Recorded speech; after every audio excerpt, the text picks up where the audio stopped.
Qui vedo che non ci sono state molte chiamate, vi vedo numerose, pertanto vi ringrazio, ma vuole dire che in qualche maniera siamo stati capaci di suscitare il vostro interesse. Direi allora di darvi a voi la parola. Qui abbiamo un panel in qualche maniera dei relatori, ma ci sono anche altri relatori in sala. Direi, se siete d'accordo in qualche maniera, di dedicare 10 minuti, 15 minuti alle domande a qualunque dei relatori che abbiamo partecipato. E all'ultimo momento chiederei a questo tavolo, diciamo, la parte più impegnativa: quali sono le raccomandazioni che ci possono fare con la sua esperienza per sviluppare turisticamente il turismo dei borghi in Italia? Siamo d'accordo? In Italia, scusate, in Sardegna, son cotto, scusate. In Sardegna, va bene? Domande. C'era lì una domanda di una signora che aveva fatto... Scusi?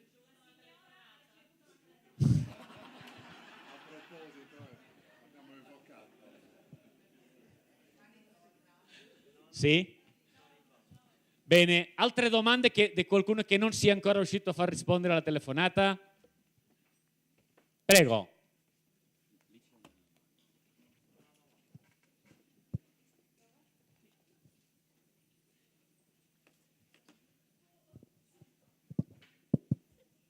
Più che da una domanda, una considerazione. In replica alla consulente del ministro Franceschini, che auspicava in vacanza, che auspicava un incremento di Ryanair in Sardegna.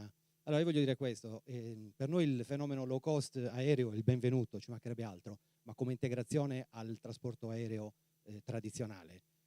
Vorrei dire che Ryanair non è low cost, è low cost sedicente, in quanto dalla sola regione Sardegna ha preso circa 100 milioni di euro, pagate anche da quella vecchietta che non vola, non ha mai preso un aereo, e da tutta Italia ha preso quasi circa 1 miliardo di euro. Quindi il low cost che venga è il benvenuto, che ci porti i turisti, però che cammini con le gambe proprie. Seconda considerazione, più che domanda. Non si è, secondo me, sottolineato abbastanza la questione dell'inserimento dei borghi in un percorso integrato di cicloturismo, ipoturismo, trekking turismo. Io penso che come esperienza, un turismo esperienziale, sia necessario far sì che chi viene qui e ci rimanga anche più di 3-4 giorni possa fare quello che ho appena detto: trekking, equitazione,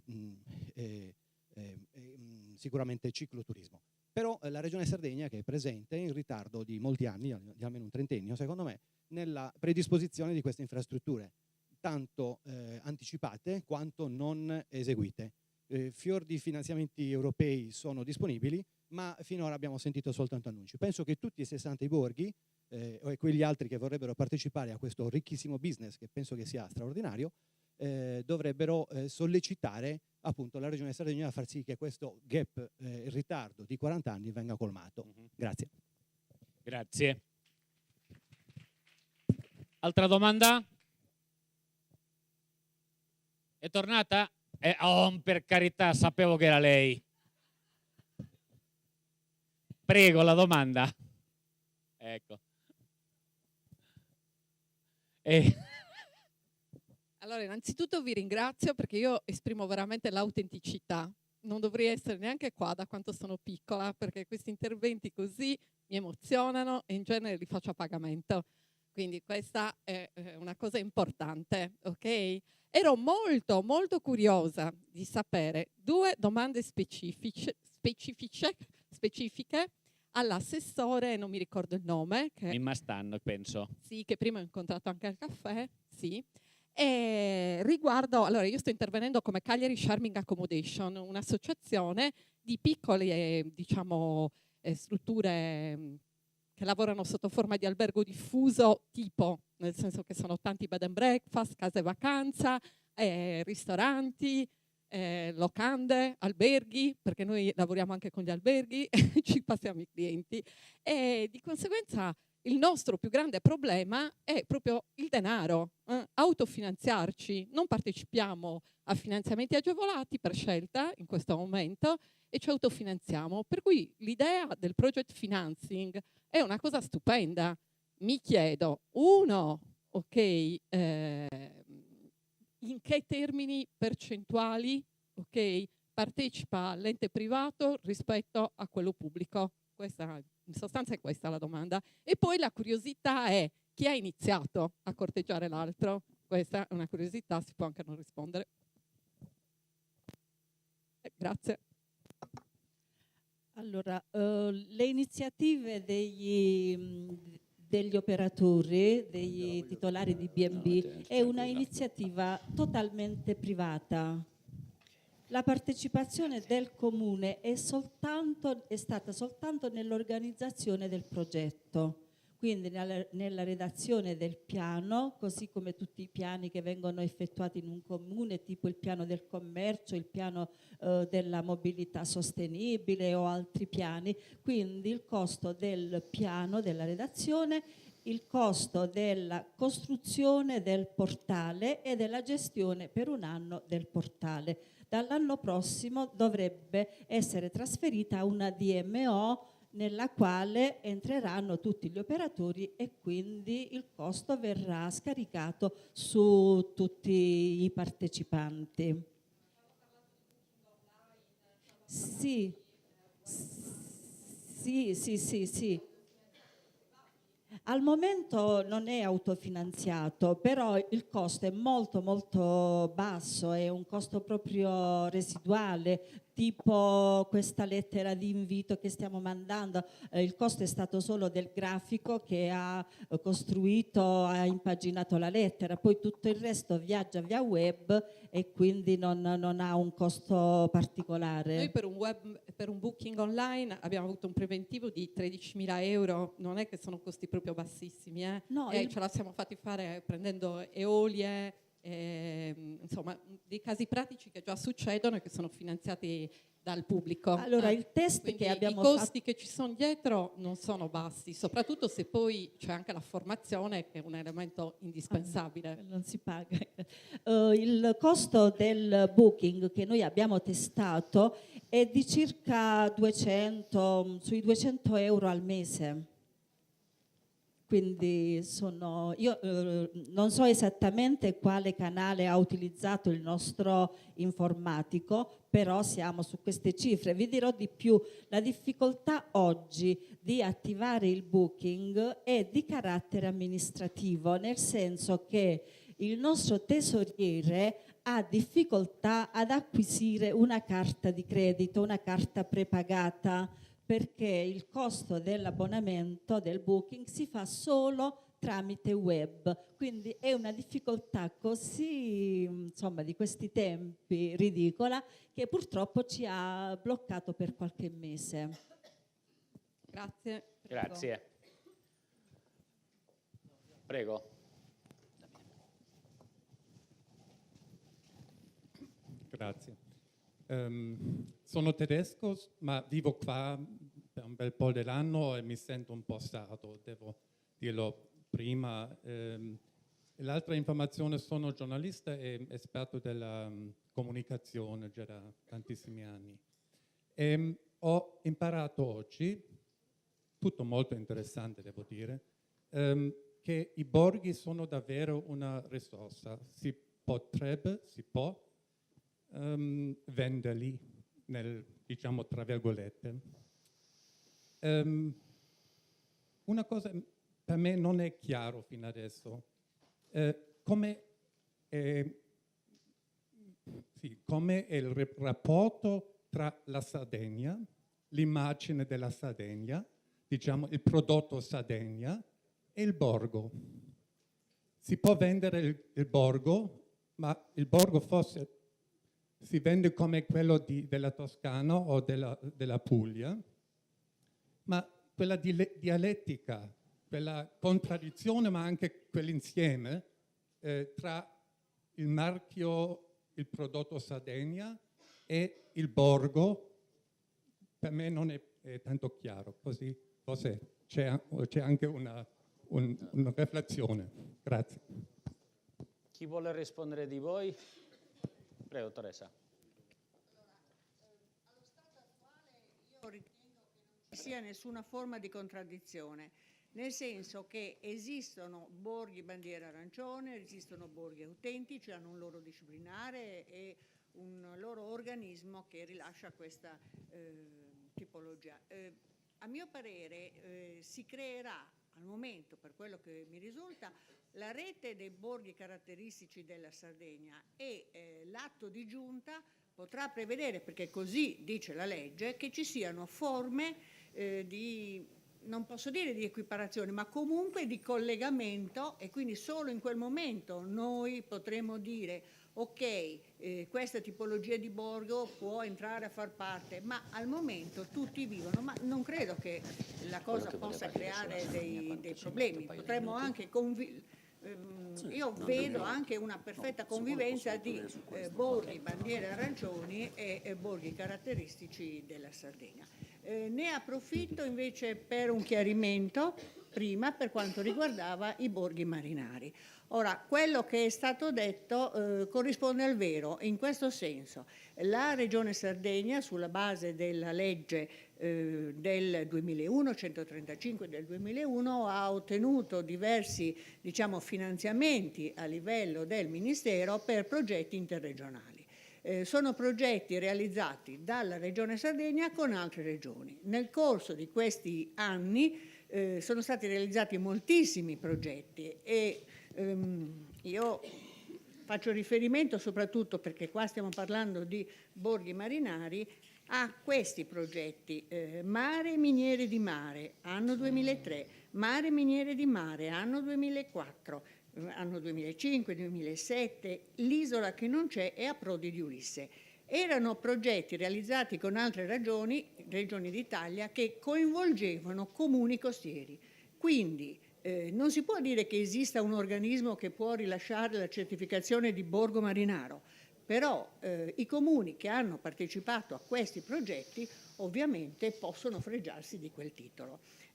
Ancora vorrei dire una cosa: non dobbiamo dimenticare che a partire dal 2007 la Regione Sardegna aveva bandito un concorso internazionale di idee denominato Costeras, con l'individuazione di borgate marinare. Io penso che tutti possano convivere. Ovviamente ci saranno specificità diverse da un borgo all'altro, a seconda della tipologia a cui afferiscono.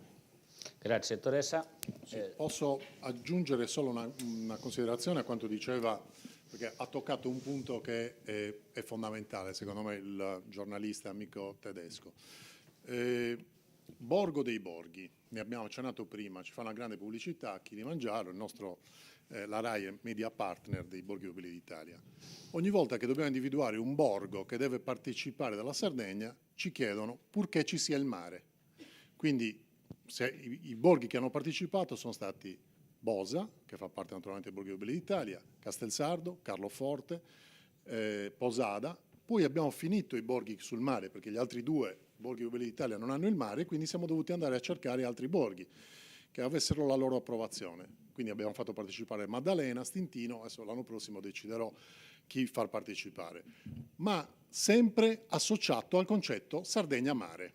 Questo è un concetto, borgo e mare, che vale solo in Italia, perché quando andiamo a promuovere il turismo nei borghi in Italia è del tutto indifferente che il prodotto sia Marche, Umbria, Sicilia o Sardegna.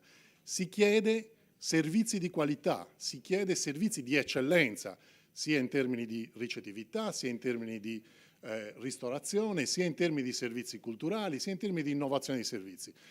Il fatto invece di avere questa sorta di pregiudizio che tutto quello che non è strettamente legato al mare non è Sardegna è un pregiudizio che abbiamo in Italia e in una parte dell'Europa vicino all'Italia, Svizzera e una parte anche della Germania. Per il resto del mondo non c'è questa sorta di pregiudizio. E badate bene che è un pregiudizio grave, perché non ci aiuta a destagionalizzare. Nel mio comune, io sono sindaco dal 2000, abbiamo fatto un progetto di destagionalizzazione, dopo esserci riempiti la bocca per anni sulla destagionalizzazione, abbiamo iniziato a praticarla. E praticarla è veramente faticoso, parlarne è facile. Farla è molto più difficile. Per farla abbiamo dovuto costruire i grandi eventi, abbiamo dovuto fare da tour operator, nel senso che abbiamo dovuto dire agli albergatori: ve la paghiamo noi una settimana a prezzo fisso per ogni mese, dei mesi di spalla, novembre, dicembre, gennaio, febbraio, marzo.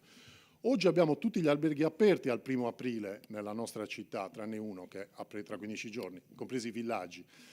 e ne parlavo prima col direttore generale dell'aeroporto di Alghero, stiamo chiudendo un contratto per far arrivare gli aerei con un tour operator importante, Corendon, che ha una convenzione con i borghi più belli d'Italia, per tutto l'inverno, quindi trasformare i borghi più belli d'Italia, anche della Sardegna, in mete del turismo tutto l'anno come le Baleari e le Canarie. Questo chiaramente con qualche forma di incentivi che dovrà essere regionale o da parte degli operatori ci consente di ribaltare quel concetto. Ecco, i borghi sono importanti perché riescono a superare quel pregiudizio che la Sardegna può fare turismo solo se legata al mare. Grazie. Altre domande? Prego.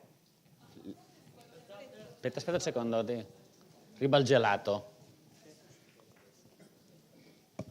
Scusate, a fronte di quello che ha richiesto il giornalista amico tedesco e della risposta della dottoressa e di Cucureddu, secondo me non c'è stata una vera e propria risposta. Cioè, cosa farà la Regione Sardegna per sfatare invece questo pregiudizio, e cioè che i borghi siano in Sardegna direttamente collegati al mare?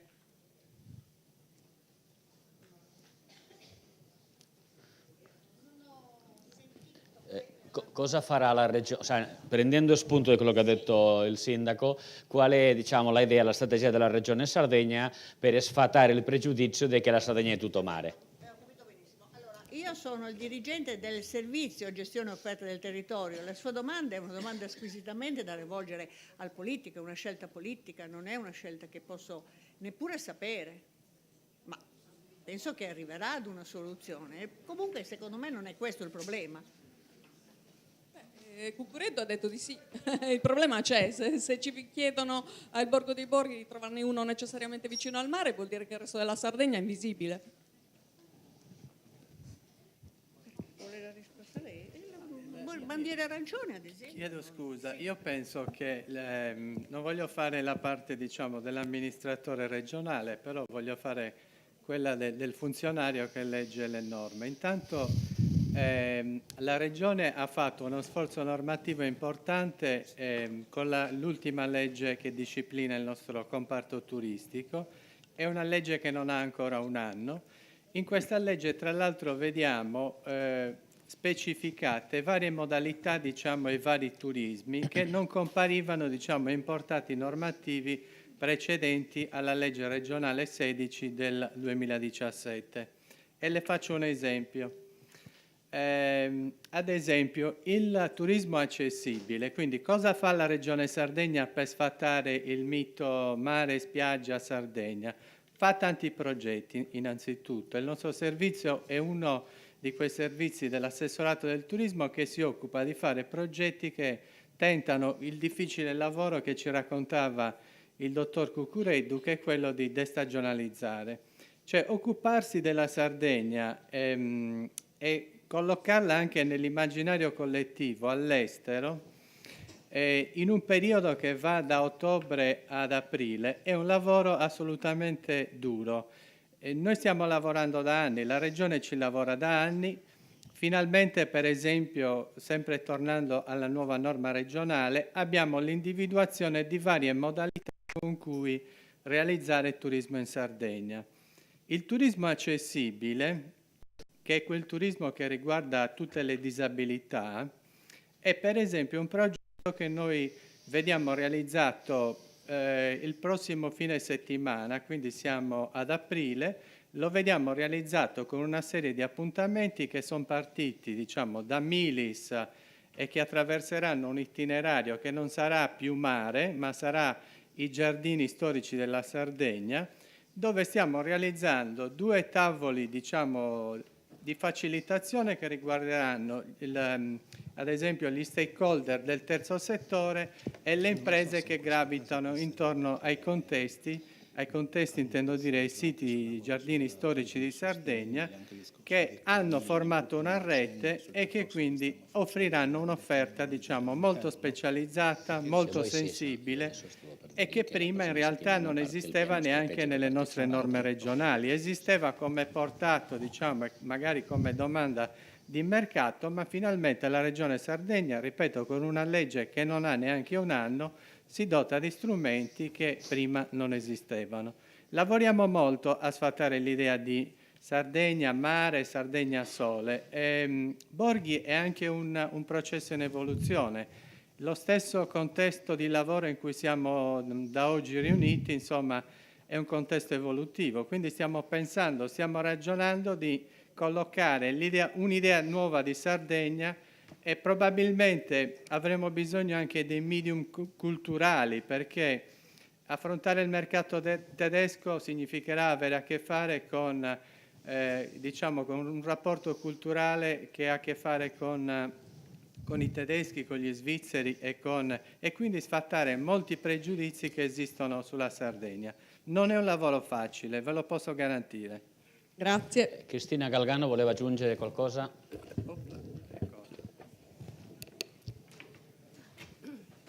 Allora, io mi inserisco in questa discussione da outsider, però se posso dire come osservatrice esterna non esiste un trade-off tra l'essere un borgo di mare e che vada a penalizzare i borghi che non stanno sul mare. Perché? Perché il mare è una risorsa.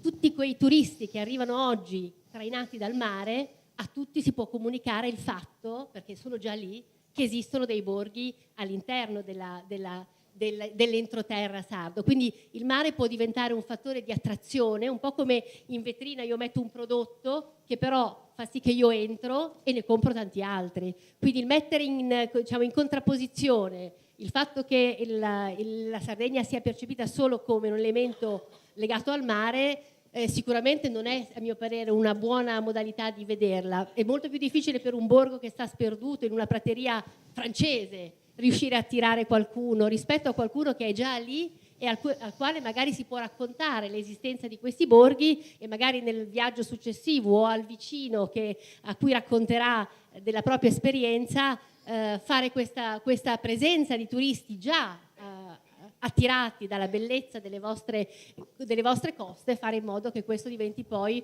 un passaggio ulteriore. Quindi se posso dare un consiglio, questa diatriba tra la percezione che sia solo un posto di mare, a mio parere va trasformato in una risorsa, perché lo è, voi attirate già tantissimi turisti e questo deve fare un po' da traino. Se io comunico sulla costa che esistono dei borghi all'interno, perché in una giornata magari di vento in cui andare al mare non è così gradevole non invitare ad andare nel borgo interno? Questo secondo me è un tema forte dei borghi. Il borgo, e questa idea interessante, è un grandissimo sforzo di lavoro di gruppo. Forse rispetto anche agli altri temi che vedo delle prossime incontri, nel borgo si mette alla prova la grande capacità di una comunità di lavorare in gruppo su un progetto. Prima di tutto perché il fatto di avere, come succede in alcune realtà della Francia, una zona in cui io posso vedere più borghi, quindi crearmi un tour, una serie di giornate in cui vado a vedere una cosa, poi mi sposto e ne vedo un'altra, e la collocazione dei borghi che io ho visto lo permette, e quindi è uno sforzo di gruppo a livello di borghi. Ma poi sicuramente all'interno della comunità del singolo borgo c'è sicuramente una grande capacità di fare uno sforzo comune per far sì che la mia customer experience sia coerente. Io se posso ne approfitto per dare qualche suggerimento. Ho pensato, ci sono 4 parole chiave a mio parere per il successo. Da un lato la coesione, e questo è il tema di un territorio che capisce che questo attirare del turismo sui borghi, facendo leva sui borghi, è da traino a tutta l'economia, anche quella manifatturiera. Questo ce l'ha dimostrato Italy. Attraverso Italy tantissimi prodotti regionali sconosciuti, il basilico nero che sta in Liguria, hanno avuto una valorizzazione enorme. Allo stesso modo, per analogia, il borgo può diventare un punto di traino dell'economia locale, dell'agricoltura, dei tessuti, e sapendolo fare ovviamente in maniera intelligente. Quindi coesione, coerenza, perché all'interno della mia esperienza quello che mi viene proposto deve avere una sua coerenza, mantenere una certa specificità legata a quel territorio e a quella che è la mia immagine, la complementarietà, e quindi devo evitare, se sono intelligente, che la mia proposta del museo vada a cannibalizzare l'altra, ma che per esempio attraverso gli orari che io propongo ci sia un'estensione molto ampia di offerta, senza necessariamente prevedere che tutto apra alle 9 e tutto chiude alle 5 e dopodiché dalle 5 in avanti, quindi complementarietà e come esperienza e come tipologia di proposta, ma anche come estensione temporale. E creatività, come diceva la dottoressa Ottavia che si è collegata. Se io posso dare un ultimo suggerimento, io direi 2 parole chiave per questa grande sfida che la Sardegna ha di valorizzare i borghi.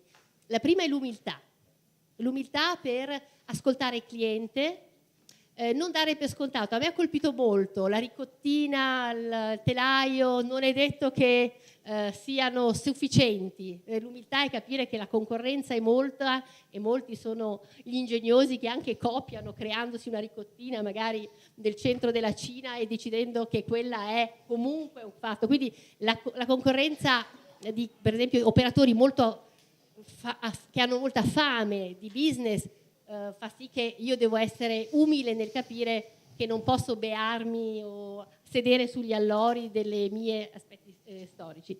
L'altra parola chiave però che io mi sento di dire è ottimismo, perché l'ottimismo incentiva la creatività, incentiva la capacità di far fronte alle sfide con una giusta serenità del capire che con tante risorse naturali e con tante persone animate da passione, da orgoglio, da attaccamento alla propria terra, da capacità e competenza, a mio parere questa sfida si può vincere alla grande.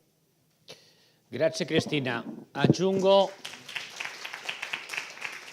una cosa. Diciamo che vi do una primizia. La prossima, allora io vi ho detto ieri una cosa e non era perché fosse ciucco o avesse fumato, voi avete visto che fumo il sigaro e che a volte il sigaro dà qualche, diciamo, ispirazione. Io ieri vi ho detto un sacco di cose, ma una delle cose che vi ho detto è: dove cavolo volete andare se vi manca il navigatore? Vi ricordate? Bene. Prossima settimana inizia il processo per dotarci del navigatore. Cioè, inizia il processo del piano strategico partecipato.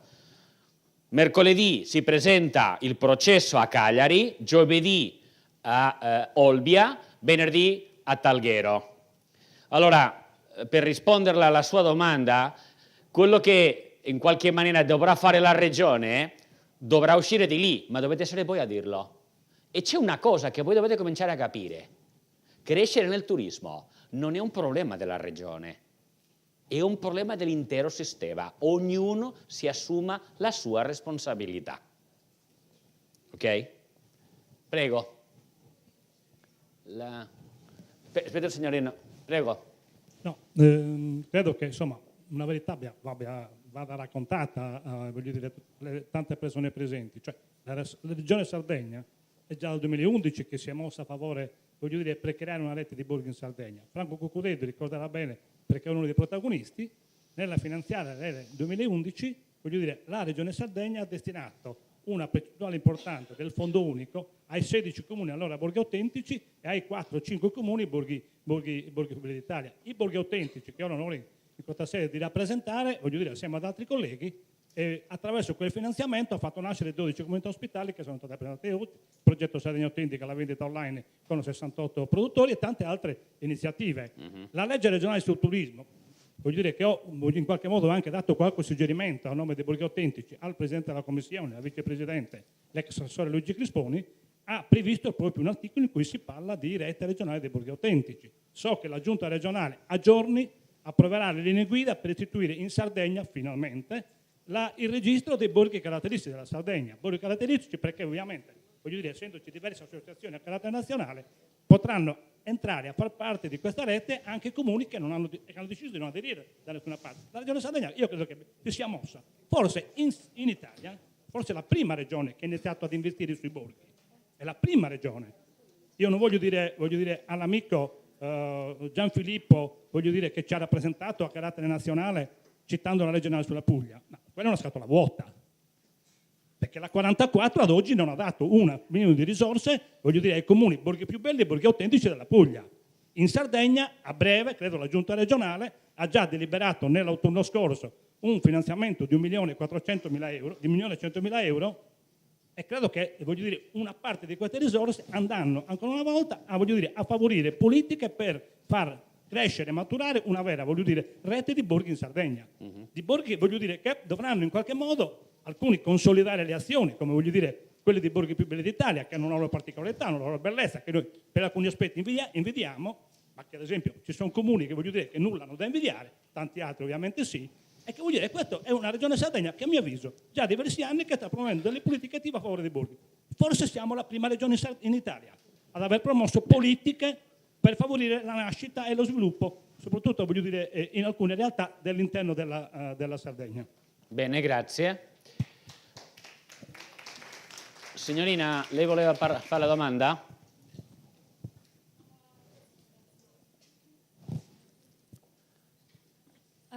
Allora, volevo ringraziarvi per i consigli che sicuramente per tutti noi sono preziosissimi e penso che mantenere una visione comunque ottimistica sia importante per tutti.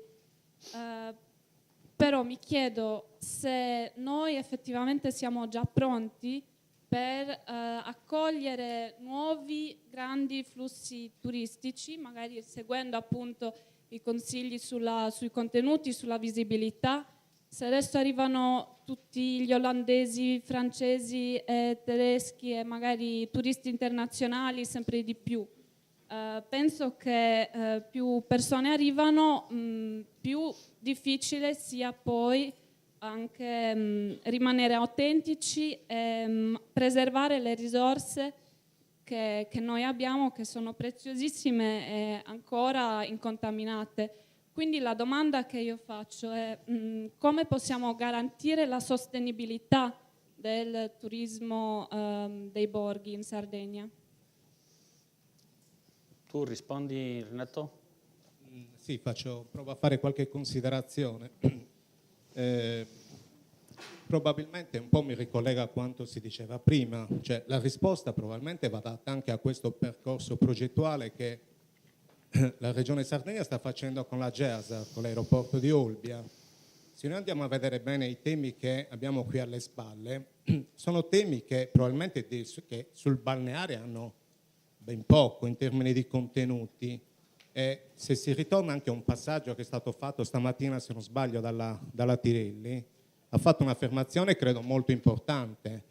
Dobbiamo domandarci se i borghi sono già un prodotto, sono già un'esperienza oppure sono un insieme di risorse. E allora probabilmente lo sforzo va fatto proprio in questa direzione, bisogna fare un'attenta analisi in tal senso, più che cominciare a trovare dei responsabili, la regione, il territorio, le imprese. Bisogna fare uno sforzo che, per rispondere all'ultima domanda che è stata fatta, è quella di, anziché cominciare a dire che stanno arrivando gli olandesi, stanno arrivando i tedeschi, mi fa anche un po' paura questa affermazione, no? Stanno arrivando.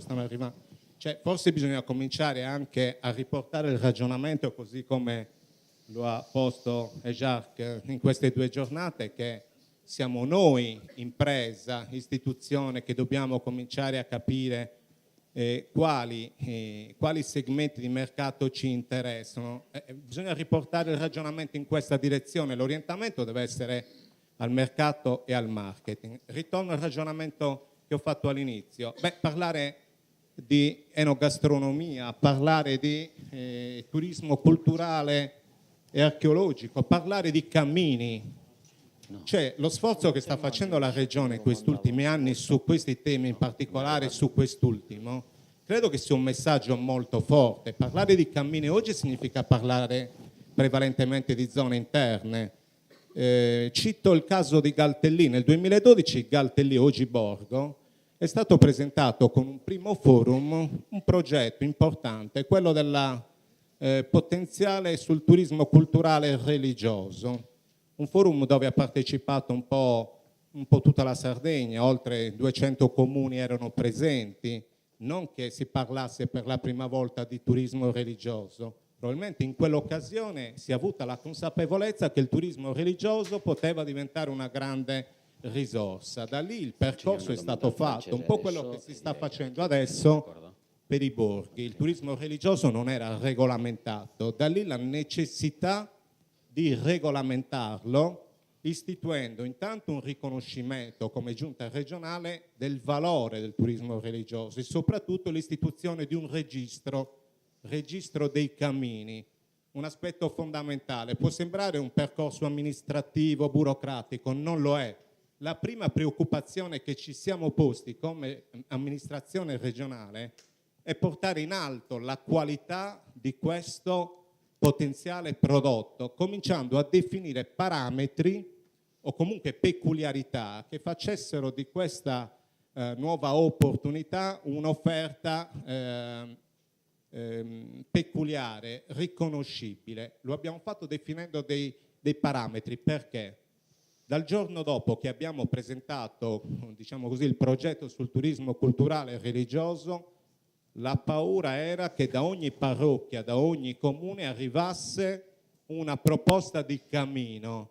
Ecco, la sfida è anche questa, trovare il coraggio di definire un livello qualitativo che ci consenta di connotare probabilmente quello che noi stiamo già chiamando prodotto, ma ormai in questi 2 giorni più che prodotto sento parlare spesso di esperienza, che è molto coraggioso probabilmente parlare già di esperienza. Questa è la sfida, cioè posizionare il nostro prodotto su una qualità che deve essere ben identificabile, e quindi credo che qui la Regione Sardegna stia affrontando tutta una serie di percorsi. Quindi il discorso è attorno ai borghi. Probabilmente il borgo è la sintesi di tutta una serie di risorse. La sfida probabilmente deve essere affrontata in modo congiunto, regione, anche operatori e territori. L'insieme di tutte queste risorse probabilmente spetta al territorio e alle comunità metterle assieme e metterle sul mercato. Posso rispondere alla signora sulla sostenibilità un attimo solo? È un tema quella che sto ponendo, perché la Sardegna ha il prodotto turismo nei borghi. Io le do qualche numero così che sia chiaro. Castello di Castelsardo, che ospita uno dei 3 musei di Castelsardo, l'abbiamo aperto e faceva 12.000 ingressi l'anno, poi 30.000. Nel 2014 per la prima volta abbiamo superato i 100.000 paganti, lo scorso anno abbiamo fatto 151.000 paganti in un castello, dove ci sono dei problemi di sicurezza, più di 3.000 persone assieme sbattono. Quindi ci stiamo ponendo il problema del numero chiuso, perché il turismo nei borghi in Sardegna è decollato in queste realtà, Castelsardo, Bosa, Carloforte, Posada, grazie al nostro tour operator che veicola numeri molto importanti. Per rimanere agli olandesi, che sono arrivati a Castelsardo dal 1° marzo, con appunto in forza dell'accordo con la Corendon, quest'anno arriveranno 22.000, per un totale di 150.000 presenze, solo di olandesi chiaramente, sto parlando di un target perché lei l'ha citato. Quindi stiamo parlando di numeri che iniziano a essere molto importanti sul turismo nei borghi, ma vi do qualche numero a livello internazionale, perché il problema che lei pone ce lo poniamo spesso nelle riunioni delle Plus Beaux Villages de la Terre. La Francia ha 36.000 comuni, di questi 36.000 comuni 152 sono les Plus Beaux Villages de France.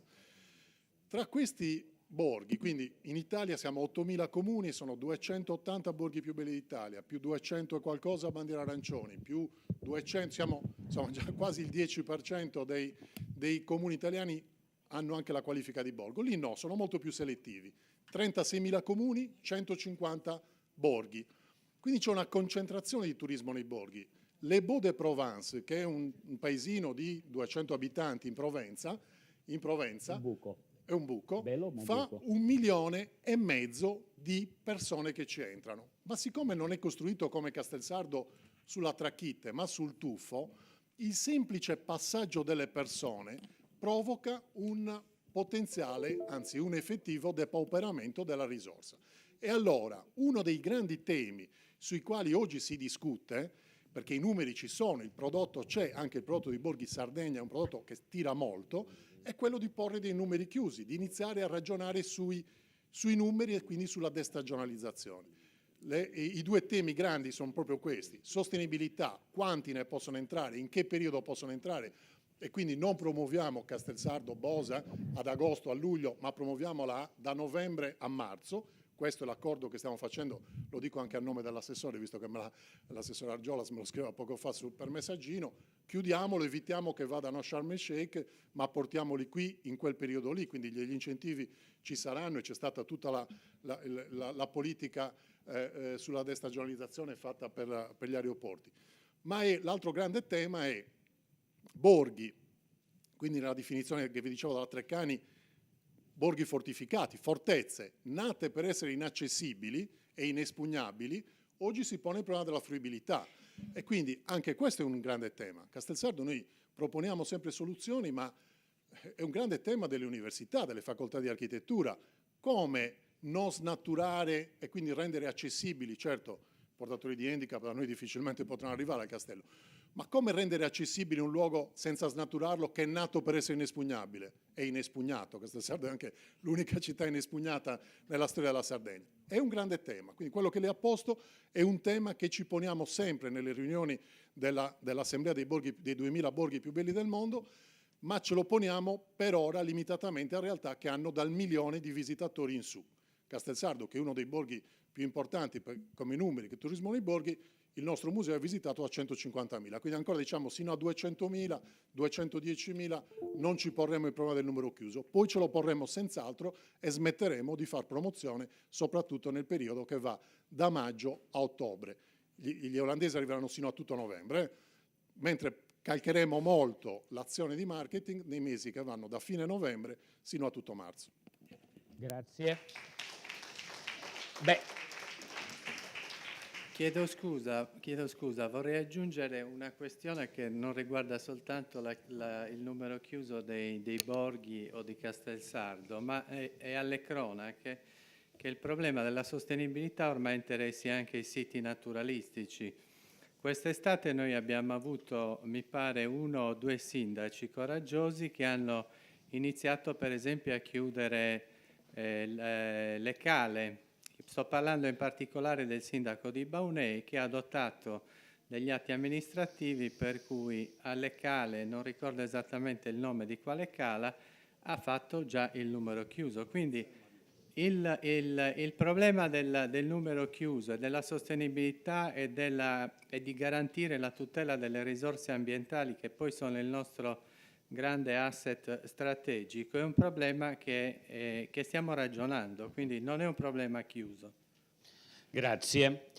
Io vorrei approfittare del fatto che ho il gelato, ho il microfono, per fare una domanda al vicepresidente dell'Associazione delle Petites Cités d'Art, di carattere, scusate, francese. Nel senso che mi sembra un po' molto, ragazzi, che ci stiamo girando attorno a noi. Vorrei perché noi abbiamo scoperto il turismo dei borghi, l'ho detto in qualche maniera Ottavia Ricci, noi sa da 2, 3, 4 anni che siamo, questi qua sono 40 anni che lo fanno e lo fanno bene. Allora vorrei chiedere a Monsieur Bataille qualche raccomandazione per noi in Sardegna per lo sviluppo sostenibile e la valorizzazione dei nostri borghi, le nostre piccole città, perché la Sardegna non è soltanto borghi, abbiamo anche piccole città di identità, di carattere, eccetera. Ci dia, con la vostra esperienza, che anche i cinesi stanno cercando, almeno 3 raccomandazioni.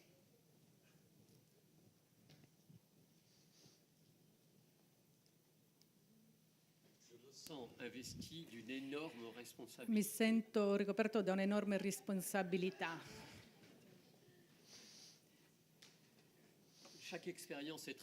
Ogni esperienza è diversa, chiaramente. Vorrei ricordare qual è il percorso che è stato intrapreso in Francia da una quarantina d'anni. L'Italia ha delle particolarità diverse e forse il nostro percorso non è riproducibile, ripetibile. La prima cosa che abbiamo fatto è stata la definizione di un concetto. Io parlo di borghi o di piccole città. Qual è il concetto? Et quel concept voulons-nous valoriser? E qual è il concetto che vogliamo valorizzare?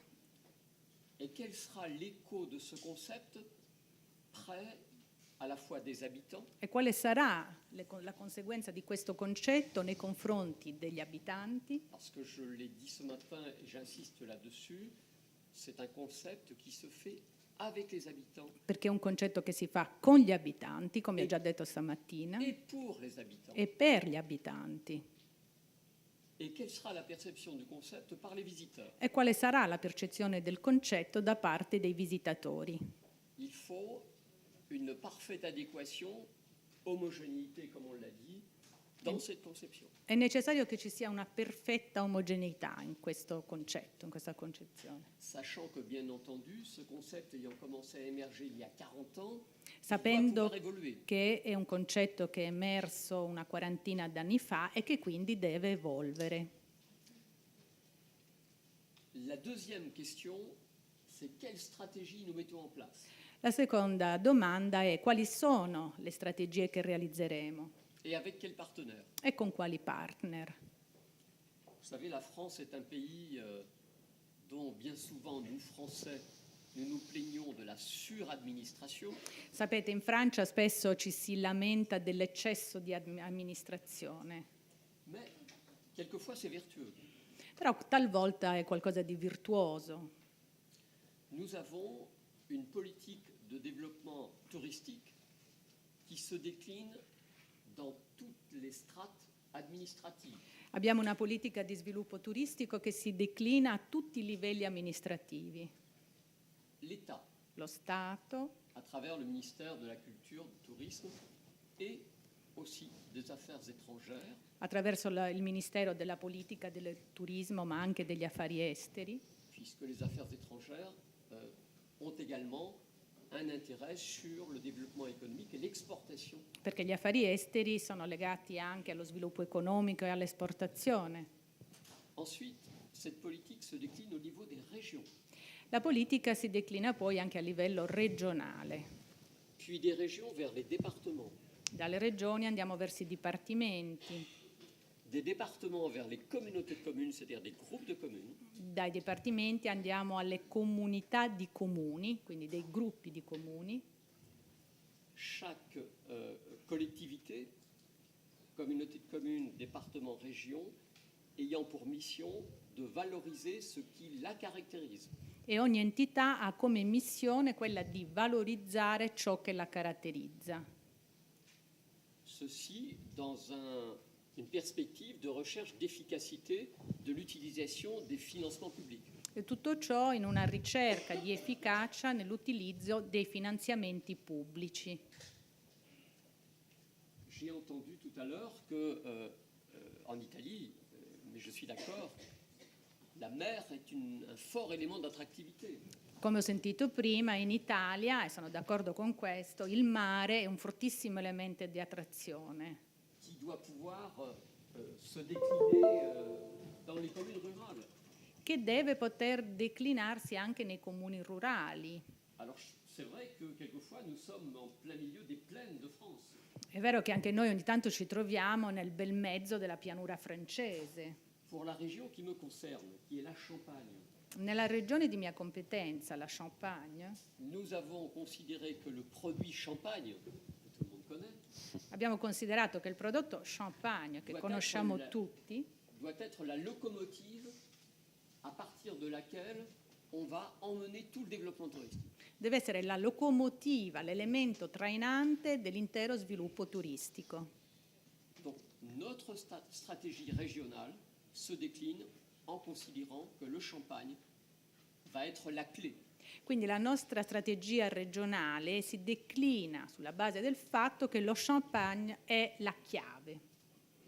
Mais nous avons nos particularités qui viennent compléter tout cela. Però abbiamo le nostre specificità che completano tutto questo. Parce que ce qui est important, et tout le monde l'a dit dans les différentes interventions, c'est de cultiver notre identité, notre authenticité et de le faire ensemble. Et je reviens à la notion de stratégie. Perché quello che è importante, come abbiamo detto in tutti gli interventi precedenti, è coltivare le nostre particolarità, la nostra autenticità.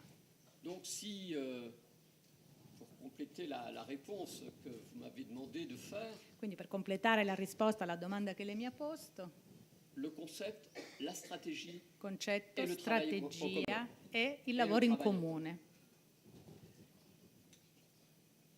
Ce travail en commun, évidemment, il existe au plus proche du terrain. Questo lavoro in comune può essere fatto proprio sul territorio. Et il y a eu de très beaux exemples cet après-midi A questo pomeriggio abbiamo ascoltato degli esempi molto belli a questo qui ont proposito, fait la démonstration que ces exemples sont des succès. che hanno dimostrato che questi esempi sono dei successi veri e propri. Et ce que je veux dire se rapproche de la question qui a été posée tout à l'heure. Et si tout d'un coup on a des dizaines de milliers, des centaines de milliers de touristes qui arrivent, que fait-on? E quello che dico quindi si avvicina alla domanda che è stata posta prima. E se improvvisamente avessimo decine di migliaia di turisti che arrivano, che cosa dovremmo fare? La première chose, c'est qu'on ne maîtrise pas vraiment l'arrivée de touristes en nombre. Incroyable. La prima cosa da dire è che non riusciremo a padroneggiare l'arrivo di un così importante numero di turisti. Mais notre expérience petite cité de caractère, sur les 150 petites cités de caractère, nous avons une petite cité qui a ce problème. Ma devo dire che sulla nostra esperienza delle piccole città caratteristiche, su 150 città, noi abbiamo una città che ha questo tipo di problemi. Alors, ça pourrait vouloir dire que l'attractivité n'est pas très forte. Questo potrebbe voler dire che l'attrazione di queste città non è fortissima. Mais ça veut dire aussi que le concept que nous avons développé est un concept qui est une sorte d'écosystème. Però questo vuol dire anche che il concetto che abbiamo sviluppato è come un ecosistema. C'est-à-dire un concept qui crée l'équilibre, ou qui veut créer l'équilibre entre toujours nos habitants et des visiteurs. Un concetto che vuole creare sempre un equilibrio tra i nostri abitanti e i visitatori. Et nos visiteurs viennent pour ce concept, et cela crée une harmonie très simple. I nostri visitatori vengono per questo concetto e questo crea un'armonia molto semplice, naturale. Tout à l'heure, vous avez parlé de la Chine, et je connais un petit peu. Il est vrai qu'ils ont ce problème. Avete parlato della Cina, io conosco un po' questa realtà ed è vero che hanno questo problema. Quand on parle d'une petite cité en Chine, chez nous, nous parlons de quelques centaines ou quelques milliers d'habitants. Il faut rajouter au moins 2 ou 3 zéros. Però quando si parla di una piccola città in Cina, da noi si tratta di centinaia o qualche migliaio di abitanti, in Cina bisogna aggiungere 2 o 3 zeri a questa cifra. J'ai eu l'occasion de visiter une petite cité qui n'avait que 4000 habitants, c'était extraordinaire. Et il y avait tellement de visiteurs qu'ils avaient installé des tourniquets à l'entrée du village. Nous n'en sommes pas là, je ne souhaite pas d'arriver à ce sujet, mais je pense que vous maîtriserez aussi très bien la situation. Ho visitato una piccola città che aveva solo 4.000 abitanti, cosa molto rara per la Cina, ma c'era una tale massa di visitatori che avevano dovuto installare delle rotatori all'entrata, dei tornelli all'entrata. Allora, non siamo a questo punto, però penso che anche voi sarete capaci di trovare delle soluzioni a questo problema. Ok, merci. Bene, ci stiamo avvicinando alla chiusura. Ci sono arrivate alcune domande attraverso i social, Twitter, Facebook. Andrea, io faccio la domanda, chi di voi o anche i relatori volete rispondere,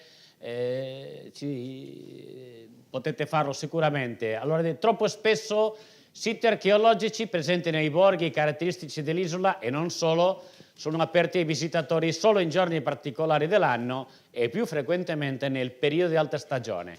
Come si può ovviare a questa mancanza rendendoli fruibili 12 mesi all'anno? Ci chiede Andrea. Sindaco. Sì, poi io, se mi consente, anche 2 minuti intervengo poi e chiudo. Va bene. Su tutto. Allora, su questo i servizi comunali, chiaramente nei borghi più belli d'Italia, obbligatoriamente devono rimanere aperti tutto l'anno e con orari che consentano e tutti i giorni della settimana. Quindi il nostro museo, per esempio, il Museo dell'Intreccio Mediterraneo, il Museo delle Origini Genovesi, chiude una sola mezza giornata la mattina di Natale, ma dalle ore 13 del 25 è aperto sempre per tutti gli altri 365 giorni l'anno. Abbiamo semmai il problema degli esercizi pubblici. Quest'anno purtroppo in alcuni periodi dell'anno nel centro storico ci sono state delle giornate in cui non c'era un esercizio aperto. Allora, da quest'anno chi vorrà avere il solo pubblico per fare il Dehors d'estate dovrà garantire una turnazione per avere almeno 3 locali tutto l'anno, perché non si può guadagnare quando ci sono le persone e poi non dare i servizi quando invece noi facciamo un grande sforzo per attrarle. Ne approfitto per dire 2 altre cose velocissime che sono poi la risposta alla prima domanda posta dal professor Rejarc, però faccio anche una battuta sulla Cina. In Cina un grande supermarket ci ha chiesto i diritti per utilizzare il marchio Borghi più belli d'Italia e ricostruire 3 borghi all'interno del supermarket. Gliel'abbiamo concesso a patto che lì dentro vendano il prodotto Borghi italiani e quindi vedrete, se vi capiterà di andare in questa città Shenzhou, una cosa del genere, in questo mega supermercato, ipermercato di 20 ettari, vedrete ricostruito Civita di Bagnoregio, un altro borgo della provincia di Lucca e un altro borgo che dobbiamo scegliere del sud Italia. Saranno 3 borghi e però li venderanno anche il prodotto con un'offerta che farà Air China dei borghi più belli d'Italia e anche quelli della Sardegna con un volo diretto. Detto questo, per inciso, chiaramente ci daranno anche una quota di royalty su tutti coloro che entreranno in questi borghi ricostruiti all'interno del supermarket. Sardegna. Cosa manca alla Sardegna per crescere, per diventare una regione turistica? 2 cose, secondo me. Primo, la concezione, l'idea che possiamo vivere di turismo, che possiamo fare turismo. Noi il turismo incide sul nostro PIL per il 7%, qualche anno l'8%, quindi in maniera assolutamente residuale.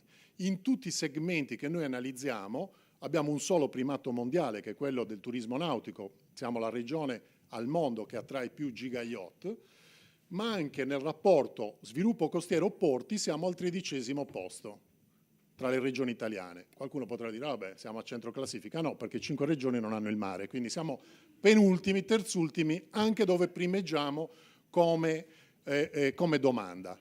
Prima destinazione mondiale, a PIL fortissimo, eppure ultimi come fornitura di servizi. Qual è il grosso problema che abbiamo? Un problema è culturale. Io ho avuto degli scontri con un antropologo che non citerò perché è scomparso qualche mese fa, un grande antropologo sardo, che diceva, e purtroppo aveva anche condizionato un ex governatore, un governatore della Sardegna, in questa sua idea, che diceva che il turismo è la mercificazione dell'ospitalità, che è un tipico valore identitario sardo.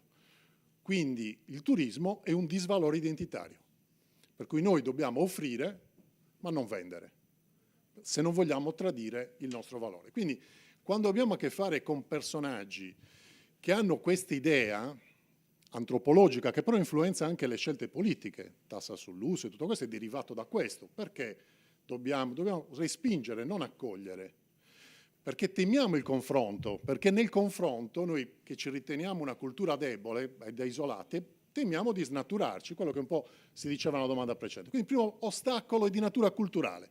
Se non superiamo questo ostacolo, se non pensiamo che la regione possa realmente diventare una delle principali regioni turistiche italiane, una delle principali regioni turistiche del Mediterraneo, senza inseguire modelli baleari, e le Baleari sono un buon modello per farci ragionare, non da seguire, non da copiare assolutamente, ma da farci ragionare, non fosse altro perché stanno alla nostra stessa latitudine. C'è freddo lì, c'è freddo qua, il clima è simile. I raffronti con le Canarie o col Mar Rosso sono già più difficoltosi. Corendon, per rimanere all'operatore olandese che parlavamo prima, mi diceva sì, io lo porto l'aereo, però mi dovete dare gli stessi incentivi che mi dà il ministro per portarli a Sharm el Sheikh. Io dicevo, ma come a Sharm el Sheikh ci metti il doppio di benzina? Io mi ho detto sì, però lì li porto e sbarcano, ci sono 25 gradi, qui sbarcano e trovano 10 gradi, quindi se voi non create un sistema di accoglienza forte, non mi date gli incentivi uguali, io non li porto in Sardegna. Quindi primo problema culturale. Secondo problema, e questo è un altro grosso problema nostro, è che pensiamo che tutti possono fare tutto. Castelsardo, la mia città, forse è l'unica città della Sardegna che non ha agriturismo. Ogni volta che io vado, mi capita di passare all'assessorato all'agricoltura, perché si occupa anche di pesca, c'è sempre un funzionario che mi dice: signor sindaco, ma non convince nessuno a aprire un agriturismo. Cioè, no, perché devo convincere qualcuno a aprire un agriturismo? L'agricoltura lasciamola fare ai borghi rurali, a chi ha quelle peculiarità. Noi abbiamo 5 aziende agricole e abbiamo 66 ristoranti su 6.000 abitanti. Lasciamo lavorare i ristoranti che fatturano, che pagano l'IVA, piuttosto che fargli una concorrenza di qualcuno che non paga l'IVA e crea poi problemi all'altro sistema. Ci sono borghi che possono fare bene, i borghi rurali, e attrarre turisti che vanno negli agriturismi, e ci sono altre realtà che possono fare altro. Nel momento nel quale si pensa che tutti possono fare turismo nei borghi, è il momento nel quale il prodotto turismo nei borghi in Sardegna muore. Io sono molto d'accordo con Renzo Soro, ci sono borghi che appartengono ai borghi più belli d'Italia, che appartengono ai borghi autentici, che appartengono alle bandiere arancioni, che possono fare il turismo nei borghi, sono pronti, hanno un'offerta culturale, un'offerta ricettiva. Ce ne sono altri, anche nei borghi più belli d'Italia, 2 su 6, che non sono in grado di farlo. Ce lo dobbiamo dire chiaramente. Se la Regione dovesse investire risorse per promuovere quel prodotto, sarebbero soldi in questo momento buttati. Per questo la Regione, nella delibera che farà nei prossimi giorni, distinguerà tra borghi di eccellenza che sono pronti a essere inseriti nel mercato perché c'è un prodotto pronto e prodotti che invece non lo sono e forse non lo saranno mai. Ecco allora qual è la seconda, per riuscire veramente a trasformare la Sardegna in una regione turistica, per riuscire a raddoppiare o triplicare quella incidenza del turismo sul PIL sardo, qual è la scelta fondamentale? Passare dalla improvvisazione che oggi è regnante in tutto il settore turistico alla professionalità. A me è piaciuto molto l'intervento della signora guida turistica che diceva, rispondendo a un esperto che parlava di volontariato, sì, ma così noi ci lavoriamo, abbiamo fatto i corsi, ci prepariamo e poi c'è qualcuno che fa il volontario e accompagna. Ben venga il marketing interno, lo facciamo anche noi, accompagniamo i ristoratori, i baristi, i vigili urbani a visitare i musei, a visitare nuovi prodotti, le mostre, in maniera tale che lo possano comunicare. Ma poi devono lasciare alle guide il compito di fare le guide ed essere pagati anche tanto, perché se c'è domanda e se c'è qualità dell'offerta va pagata per quello che vale. Quindi per trasformare la Sardegna in una regione turistica abbandoniamo l'improvvisazione, facciamolo con professionalità, facciamolo come industria, lavoriamo con i più grandi tour operator, attraiamo le grandi catene, perché quelle che lavorano, Hilton e così via, che ha gli aerei, ce li porta le persone. Con Corendon, e oggi l'ho citato 4 volte, la prima volta che è venuto in comune a parlare con me, io gli ho parlato, Sardegna, sì, problema trasporti, ma trasporti non è un problema, io ve li porto i turisti, li porto con i miei aerei, per me portarli alle Baleari, portarli a Forteventura, portarli a Castelsardo è esattamente la stessa cosa, anzi mi costa meno in benzina. L'importante è che voi garantiate un prodotto di qualità e noi in Sardegna siamo in condizioni di darlo un prodotto di qualità, nei borghi che sono in grado di darlo, nelle località turistiche, nelle località marine e in quelle dell'interno, perché ci sono eccellenze, oggi non l'abbiamo citato su Gologone, ma la realtà dell'interno che ha un target di grandissima qualità. Quindi l'importante è che ci liberiamo di questo retaggio che ci fa pensare al turismo in contrapposizione ai valori identitari dell'ospitalità. Si può essere ospitali, fare industria e far pagare i servizi, la bellezza, il paesaggio, i servizi che siamo in grado di fornire. Grazie. Bene, grazie. Ok. Abbiamo un'altra domanda. Quali sono i canali in termini di promozione per intercettare al meglio il target di riferimento per il turismo dei borghi? Online e offline? E in quale mix? Questa me la prendo io, Federica. Allora, il mercato ormai, sì, l'85% dei turisti, lo dice il signor Google, cercano informazioni per decidere, la risposta è lì. E in quale mix? Puoi giocarti se ti piace di più o di meno, ma fa il 70 e 80% online, 20 e 30% offline. La realtà è questa. Va bene, ce n'è qualcun'altra di domanda? C'è qualcun'altra domanda? Ilaria, buonasera. Come si fa a offrire esperienze come prodotto commerciale senza perdere il carattere dell'autenticità nel tempo e in una prospettiva di lungo periodo? Questa è per te, Isabella. Mi aspettavo un vestitino colore arancione.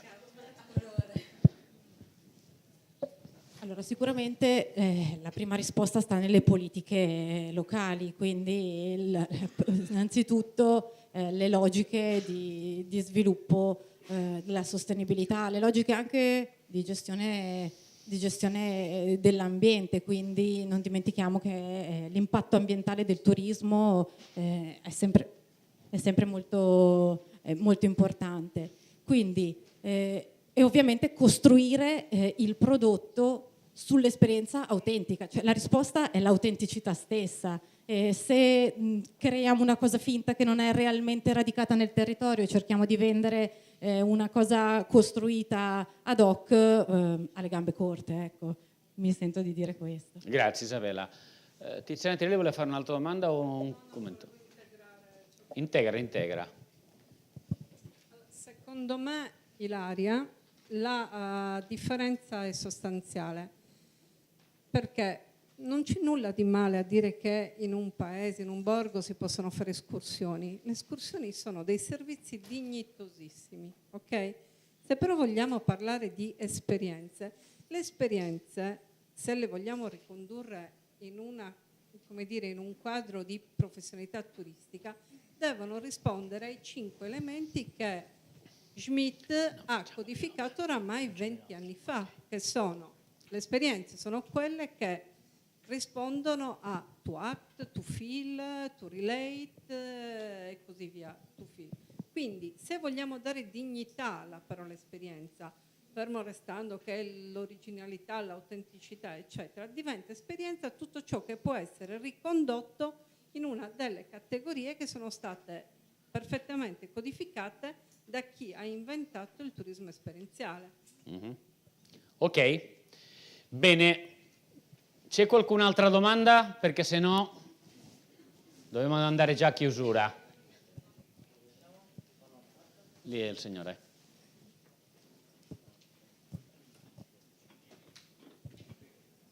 No, io volevo fare una considerazione sui borghi, sul fatto che qui invito ovviamente l'amico tedesco, ha fatto una affermazione sulla immagine della Sardegna. Dal punto di vista culturale, oltre all'aspetto balneare, l'immagine culturale della Sardegna è molto legata al mondo preistorico. Io sono un archeologo e mi occupo essenzialmente di archeologia non preistorica ma medievale. Il turismo dei borghi invita gli operatori, quindi le guide turistiche, ma anche i comuni, a conoscere al meglio questi borghi, perché stiamo parlando di siti archeologici, di borghi caratteristici vivi. Non stiamo più portando la gente in un nuraghe dove le persone nobilissime abitavano 1600 anni fa, ma stiamo portando delle persone in luoghi vivi e che fanno una storia molto recente. E qua entriamo in un problema culturale dove mi riallaccio al sindaco di Castelsardo, che ben mi conosce, ma quasi tutti i borghi della Sardegna hanno una storia recente. Recente vuol dire medievale. Se noi non ripartiamo anche dalla concezione della storia, e qui dobbiamo toglierci un altro gap culturale, che Franco ben conosce, Franco Cucureddu, che la storia della Sardegna non è colonialismo spagnolo, pisano, genovese, ma delle sue specificità. Hai dimenticato i catalani. O catalani, eccetera, ma così usciamo anche da un altro specie di chiusura. L'unica storia archeologia è la preistoria. No, esiste il periodo spagnolo, catalano, quasi tutte le usanze sono spagnole e catalane, turismo religioso è spagnolo, catalano, quindi è un aspetto culturale che è completamente diverso, a cui siamo completamente disabituati da una storiografia che ha cancellato quei periodi perché erano i peggiori dall'800 in poi. Quindi dobbiamo ristudiare da capo, lo so, è il mio lavoro, però completamente questi periodi. Quindi un borgo diventa autentico, e da questo punto di vista la annotazione che borgo è un luogo dotato con castello e mura è importante, perché sennò altrimenti diventa un minestrone generale. E qua in Sardegna abbiamo dei collegamenti con l'Europa, perché borghi con castello e mura è periodo medievale, con catalani e aragonesi che hanno contribuito, non hanno distrutto, hanno contribuito. Grazie. Bene, io darei, se non c'è una... Posso l'ultima, rispondere Prego. Ha dato il microfono la collega. Sì. Questa era un po' l'intenzione mia, non di criticare, perché la mia domanda non aveva l'intenzione di criticare neanche quel discorso del mare e non mare, no, di cercare un legame tra la Sardegna, le caratteristiche, l'identità della Sardegna e dei borghi che abbiamo visto che possono attirare la gente. Grazie. Grazie a lei. Bene, io darei per conclusa questo round di domande, eccetera. Inviterei il boss, Lucio Murro, a fare in qualche maniera l'onore di casa la chiusura. Vi ringrazio per la partecipazione e per la vostra collaborazione. Grazie. Tourism Call to Action, 7 incontri formativi per la crescita turistica della destinazione Sardegna. Iscriviti su www.aeroportodiolbia.it.